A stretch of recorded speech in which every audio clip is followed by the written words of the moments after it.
banyak daun sebenarnya ni juga satu cara, salah satu cara kita pruning pokok mangga lah.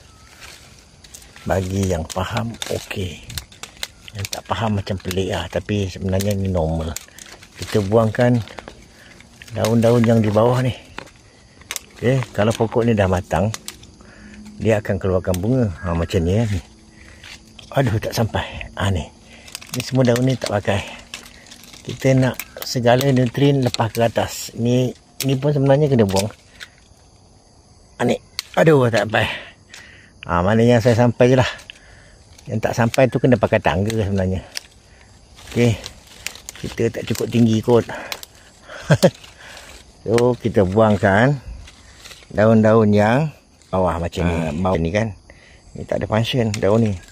So daun ni membantu kita, bila kita buang, dia akan bantu membawa nutrien naik ke atas. Jadi pokok akan tumbuh dan memucuk elok lah. Ni tu daun dah hijau kan. So daun yang di bawah macam ni. Ni dah dipucuk. Ini kena buang lah. Ni contoh. Ni dah ada kan atas. So yang ni. Okey. Buang biar dia naik ke atas. Biar dia bercambah di atas sana. Tak apa. Sebab yang pertama kita kena faham juga pokok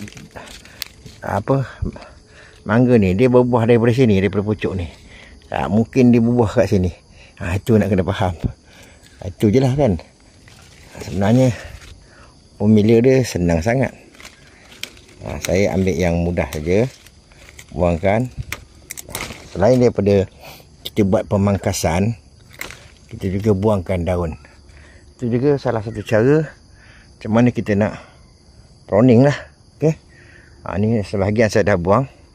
Banyak daun di bawah tu. Pokok kecil lagi boleh buat lah. Kalau pokok dah besar, tak boleh dah kita main cantas lah pula. Ini pokok gendah-gendah ni kita buat. Ini pokok mangga.